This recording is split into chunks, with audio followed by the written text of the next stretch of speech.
الثقلين إمام الحرمين محبوب رب المشرقين والمغربين جد الحسن والحسين أبي القاسم محمد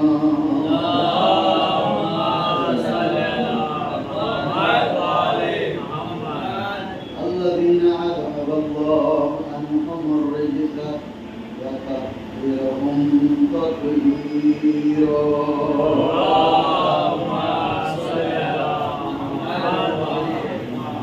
وآله الطيبين الطاهرين المعصومين المظلومين ولعنة الله على أعدائهم أجمعين ومنكر فضائلهم مصائبهم شجاعتهم وكشفهم أجمعين أما بعد فقد قال الله سبحانه وتعالى في كتابه المبين وفرقان الحميد وقوله الحق بسم الله الرحمن الرحيم إن الله اصطفاه عليكم زاده بسطة في العلم والجسم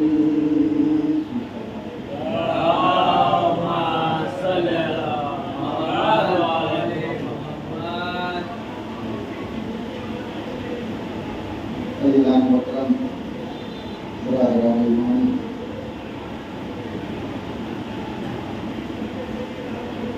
ہمارا پھر اس خالق اکبر کا بسم اللہ وحدہ لا شریک خدا کا شکر ادا کریں کہ اس نے ہماری اور آپ کی زندگی میں اتنی مہلت اور دی کہ ہم اور آپ پھر سے ادائے سید الشہداء میں اور بس میں اہل بیت علیہ السلام میں حاضر ہو سکے، ورنہ کتنے لوگ ہیں جو رات کو سوتے ہیں تو صبح کا سورج نہیں دیکھتے. کوئی نہیں کہہ سکتا کہ ہم صبح کا سورج دیکھیں گے یا نہیں دیکھیں گے، لیکن یہ یاد رہے کہ جب بھی ہم رات کو بستر راحت پہ جائیں تو حدیث ہے معصوم کی کہ آپ جب بھی لیٹیں تو کم سے کم استغفار کر کے سوئیں، اور جب دوسرے دن کا سورج دیکھیں تو ہمارے اوپر اور آپ کے اوپر لازم یہ ہے کہ اس خالق اکبر کا شکر ادا کریں کہ معبود تیرا شکر ہے کہ کم سے کم تو نے ہماری زندگی میں اتنی مہلت اور دی ہے کہ کم سے کم ہم اپنے نامہ اعمال میں نیکیوں اور درج کروا سکیں. یہ عظیم بارگاہ ہے کہ یہاں پر آنے کے بعد انسان ہو جاتا ہے، اور جو یہاں سے ہٹ جاتا ہے تو وہ انسان نہیں بلکہ حیوان ہوتا ہے. جو بھی یہاں سے ہٹ گیا وہ حیوان ہوتا ہے. میں آپ کو مثال دوں، قرآن مجید میں اللہ نے فرمایا، اچھا ہم کیا سوچتے ہیں زندگی کسے کہتے ہیں؟ جو چل رہا ہو، کھا رہا ہو، دیکھ رہا ہو، بول رہا ہو.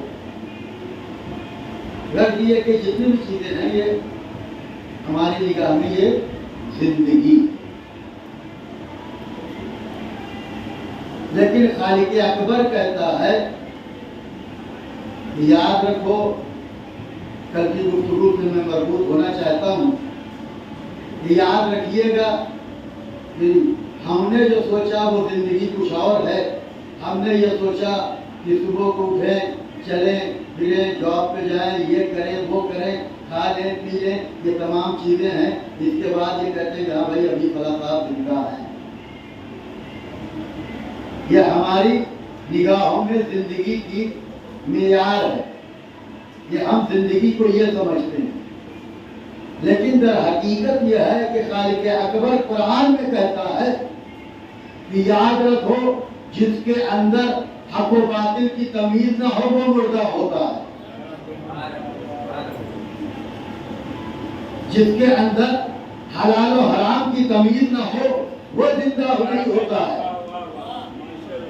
جس کے اندر حلال و حرام کی تمیز نہ ہو وہ بظاہر لوگ تو کہیں گے انسان ہے، لیکن خالق کہتا ہے وہ زندہ نہیں ہے.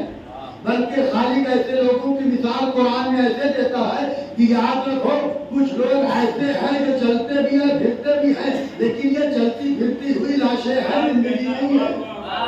صلوات پڑھ دیجیے غربت عالم محمد کا.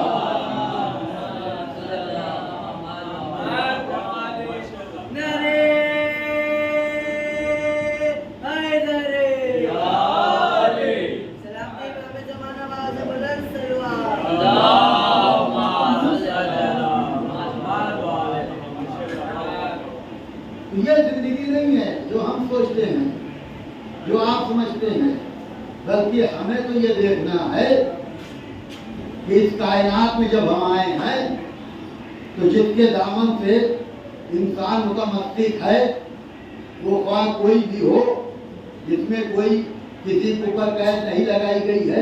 اس لیے کہ آپ جس کو چاہے پیشوا بنا لیں، جس کو چاہے ہادی بنا لیں، جس کو چاہے رہبر بنا لیں، لیکن یہ یاد رہے جس کو بھی بنا رہے ہیں، جس کے ساتھ آپ چل رہے ہیں، اللہ کہتا ہے کہ میں نے تمہیں اس کائنات میں بھیجا ہے، لیکن ایک دن جب بلائیں گے تو تمہیں تنہا نہیں بلائیں گے، بلکہ قیامت کے دن ہم ہر انسان کو اس کے امام کے ساتھ بلائیں گے.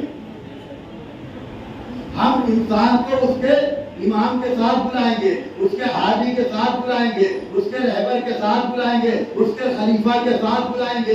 اب یاد رکھنا یہ مرضی تمہاری ہے، چاہے جیسے کو بنا لو، جس کے بھی پیچھے چلنا ہو چلو، لیکن یہ تو یقین ہے تمہیں نا کہ آنا پڑے گا ہماری بارگاہ میں. جب لوٹ کے آؤ گے تو میں خالق ہوں، میں تم سے کہہ دے رہا ہوں، کل یہ مغالطے میں نہ رہنا کہ یہ بات ہماری سمجھ میں نہیں آئی تھی، اس لیے میں کھلا کہہ رہا ہوں کہ میں ہر انسان کو بلاؤں گا، اس کے ہادی کے ساتھ بلاؤں گا، اس کے رہبر کے ساتھ بلاؤں گا، اس کے پیشوا کے ساتھ بلاؤں گا، اس کے امام کے ساتھ بلاؤں گا. بھائی امام کی تعریف ہوتی کیا ہے؟ اگر آپ کسی سے پوچھیں کہ امام کی تعریف کیا ہے، وہ کیا کہے گا؟ امام کہتے ہیں اسے راستہ دکھانے والے کو. امام کہتے ہیں راستہ دکھانے والے کو، امام کہتے ہیں آگے آگے چلنے والے کو. اللہ اکبر. امام کہتے ہیں آگے آگے چلنے والے کو. امام کہتے ہیں کہ انسان کو راستہ دکھا دے کہ تمہیں اس راستے کے اوپر چلنا ہے. تو قرآن مجید میں اللہ نے اماموں کی کیٹیگری بھی بیان کی ہے کہ امام کس طریقے کے ہوتے ہیں. تو اللہ نے فرمایا کہ ایک امام تو وہ ہوتا ہے جو حق کی دعوت دیتا ہے، ایک امام وہ ہے جو گمراہیت کی دعوت دیتا ہے. ایک امام وہ ہے جو گمراہیت کی طرف لے کے جاتا ہے، ایک امام وہ ہے جو ہدایت کا راستہ دکھاتا ہے، صراط مستقیم تمہیں دکھائے گا.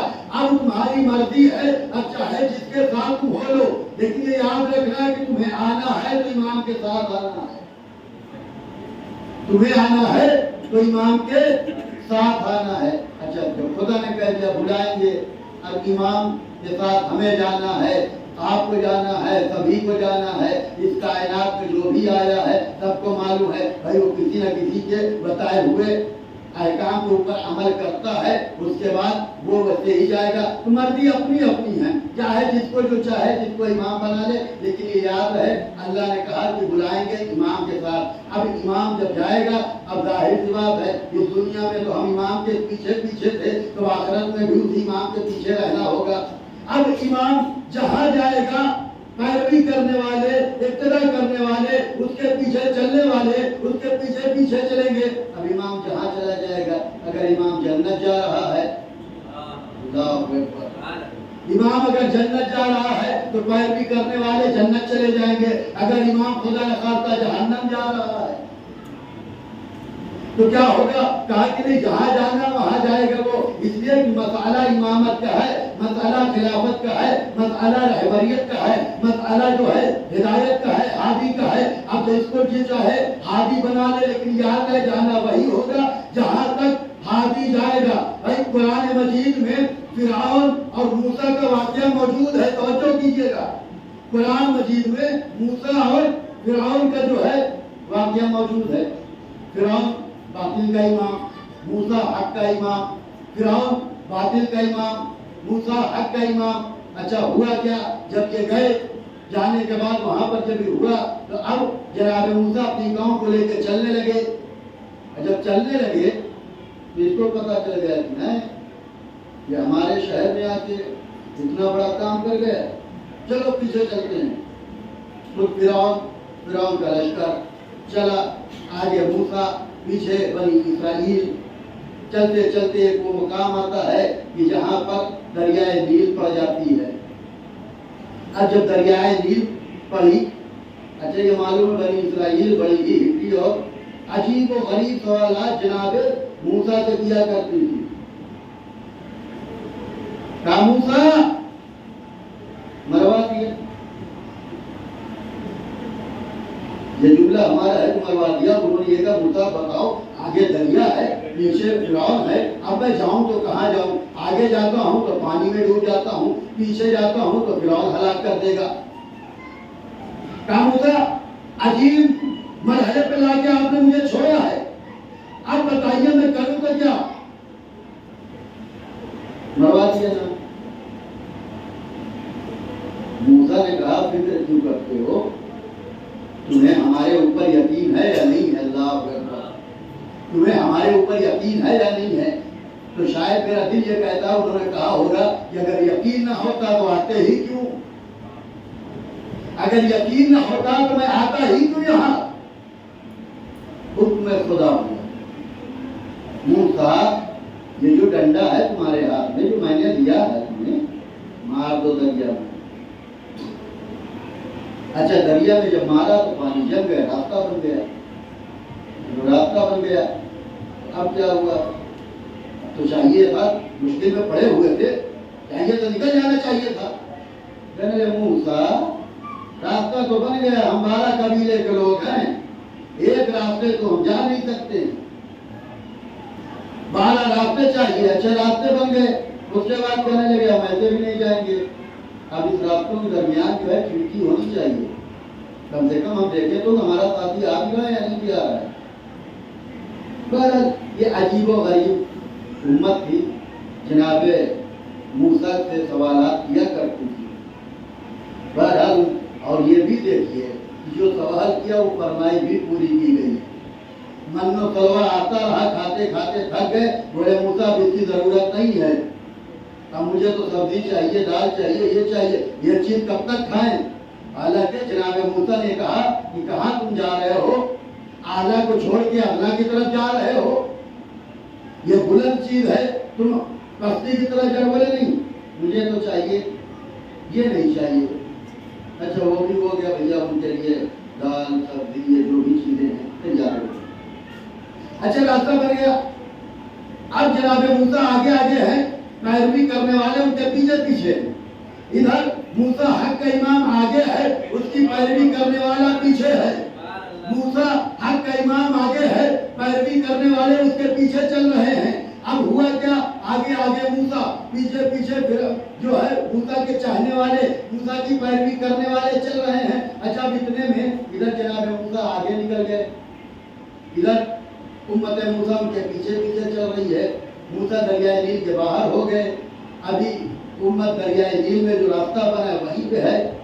اب ہوا کیا؟ رفتہ رفتہ یہ لوگ بھی آگے بڑھتے چلے گئے. توجہ کیجیے گا، رفتہ رفتہ یہ لوگ آگے بڑھتے چلے گئے. اب کیا ہوا کہ ابھی اتنی دیر میں آگے حق کا امام ہے، اس کے پیچھے پیروی کرنے والے ہیں، اس کے پیچھے اب جو آ رہا ہے وہ کون ہے؟ باطل کا امام ہے، اور اس کے پیچھے اس کی پیروی کرنے والے ہیں. اب جب آئے، آنے کے بعد دیکھا، دیکھنے کے بعد کہا واہ کیا اچھی بات ہے، راستہ بنایا ہے. دریا میں راستہ بنتا کیسے ہے؟ بھائی میں یہی تو کہنا چاہتا ہوں کہ حق کا امام ہوتا ہی وہ ہے جو چیز ممکن نہ ہو اسے ممکن کر دیتا ہے،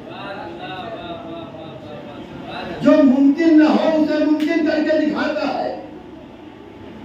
بولے راستہ بنا ہوا ہے، چلو اچھی بات ہے، کام تو بن گیا. اچھا یہ ہوتا ہے، انسان کہیں جا رہا ہو، اس نے دیکھا بھائی ہمیں اس چیز کی ضرورت تھی، وہ چیز ملی ہے، بولے خدا کا شکر ہے، چلو بھائی کام تو ہو گیا.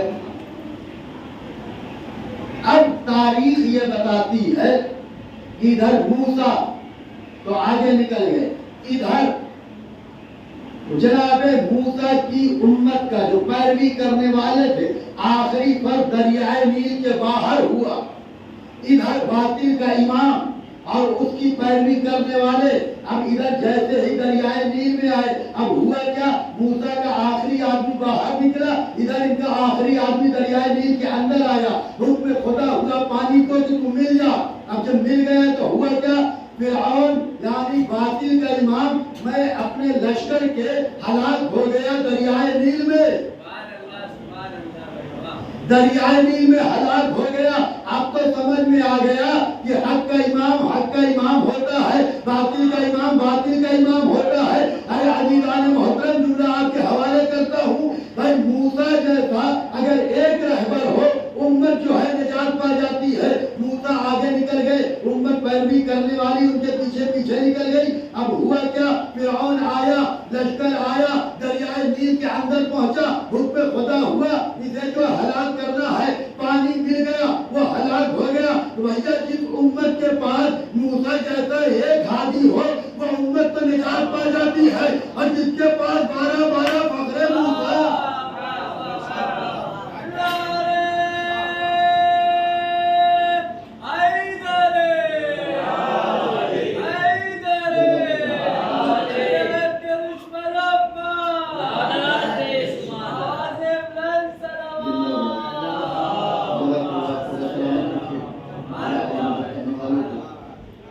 امت کے پاس موسیٰ جیسا ایک رہبر ہو، ایک ہادی ہو، تو امت تو نجات پا جاتی ہے۔ اور جس کے پاس 12 فخر موسیٰ ہو، اس وقت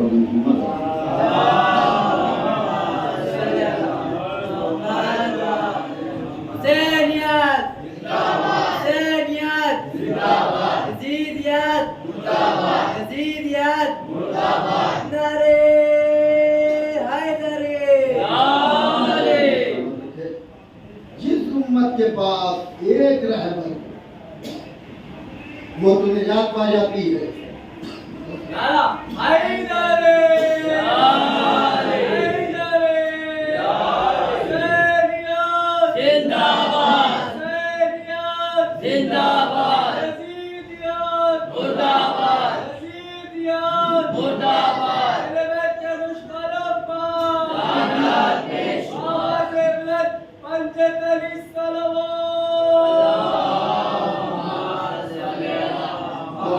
محترم آپ ذرا غور تو کیجئے، امامت کا مسئلہ بڑا عظیم مسئلہ ہے۔ امامت ہر کس و ناکس کو نہیں ملتی ہے، امامت کے لیے قربانیاں دینے پڑتی ہیں۔ جناب ابراہیم خلیل اللہ تھے، نبی اللہ تھے، یہ تمام چیزیں تھی، لیکن پھر بھی ان کو امامت نہیں ملی۔ امامت کے لیے انہوں نے قربانی دی تھی، جب قربانی دی ہے اس کے بعد اللہ نے کہا تھا ابراہیم میں نے تمہیں لوگوں کا امام بنایا، تو ابراہیم امام ضرور ہے، لیکن یاد رکھیے گا کہ وہ امام صرف لوگوں کے ہیں۔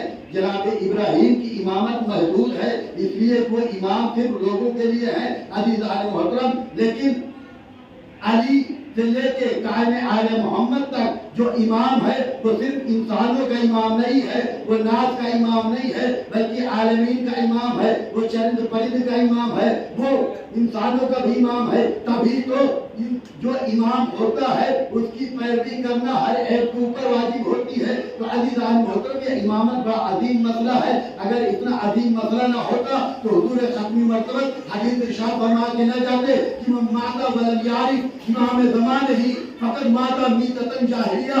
یاد رکھو، جو شخص بھی اپنے زمانے کے امام کی معرفت کے بغیر مر گیا وہ جاہلیت کی موت مرتا ہے۔ اللہ اکبر۔ نبی نے نہیں فرمایا کہ وہ جاہل مرتا ہے، نبی نے فرمایا جو بھی اپنے زمانے کے امام کی معرفت کے بغیر مر جائے اس کی موت جاہلیت کی ہوتی ہے۔ جاہلیت آپ سمجھتے ہیں حضور سے پہلے جو زمانہ تھا وہ دور جاہلیت کہلاتا ہے۔ جو امام کی معرفت کے بغیر مر جائے اس کی موت جاہلیت کی ہوتی ہے۔ یعنی حضور فرما یہ رہے ہیں، یاد رکھنا جو بھی اپنے زمانے کے امام کی معرفت کے بغیر مر جائے، بظاہر اگر وہ پڑھتا رہے لا الہ الا اللہ محمد رسول اللہ، اگر معرفت نہیں ہے تو وہ جاہلیت کی موت مرے گا۔ مطلب یہ ہوا حضور کہہ رہے یاد رکھنا وہ مسلمان نہیں مرتا ہے، یا تو نصرانی مرتا ہے یا یہودی مرتا ہے۔